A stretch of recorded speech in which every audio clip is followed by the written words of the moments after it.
Now in this video we are going to talk about the traps and signals. By name itself, traps. Traps means we are going to stuck somewhere.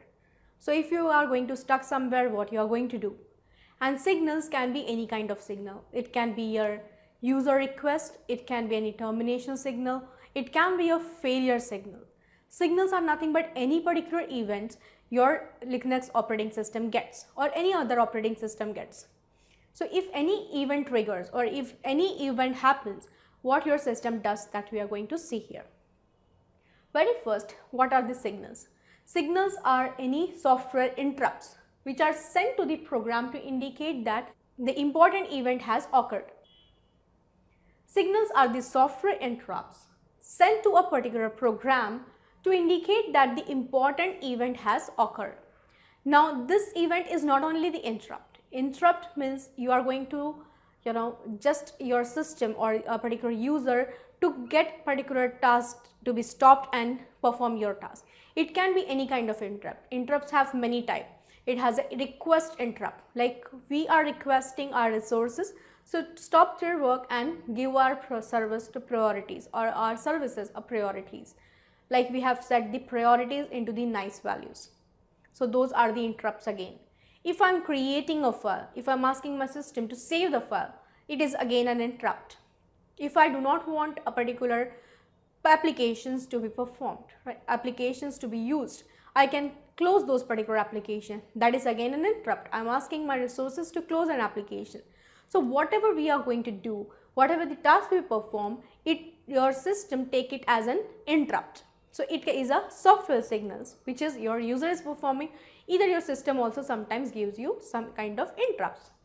Now the events, or we can say what are the interrupts triggers, they generally is requested illegally by the users or your illegal memory access errors.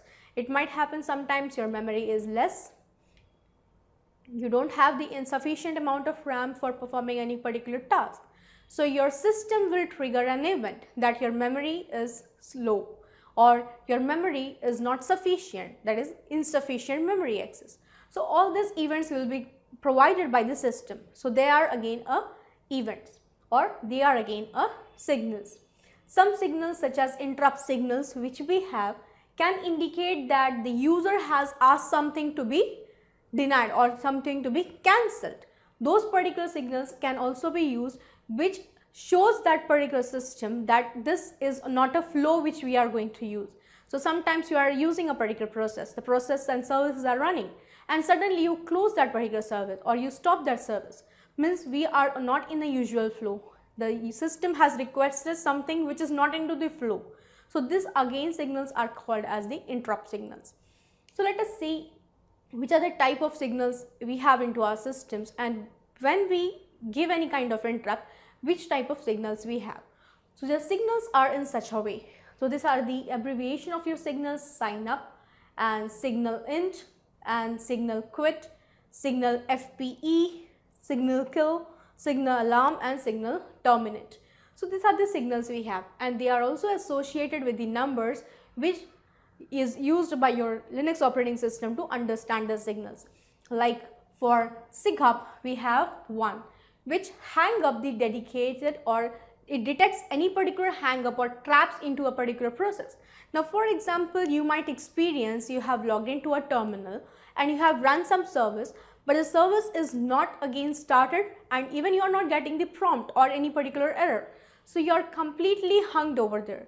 So that time if you want that this particular signals are getting hung and if you want to check what signals your system is getting, so by default it gets a signals that is signal 1 which controls those particular signal, or we can say it will directly dead the controlling process completely which is controlling the signal. So that signal is called as a SIGHUB. SIGINT. Now SIGINT again is an interrupt provided by the user for stopping certain process by pressing Ctrl+C. So what happens if suppose I am starting with some process. For example, I can take I am pinging a particular host. If I am giving the command ping and the host name or host IP address, it continuously go on pinging it. Now if I want to stop the communication, I can press Ctrl+C. So when I press Ctrl+C, it will by default take the signal called as signal interrupt, that is 2. Then we have sig quit. Sig quit is when a user want to quit out of the terminal. Either we give the command exit or either we give control D. So that time the signal which is passed to our system is signal 3, or we call it as sig quit. Signal, again FPE, it is the again mathematical operation error, where if suppose I have used some invalid operators, like in spite of addition I have used something else which we generally do not use, like if I have used @ sign. So it's not any kind of arithmetical operator. So that time it will be giving me an error.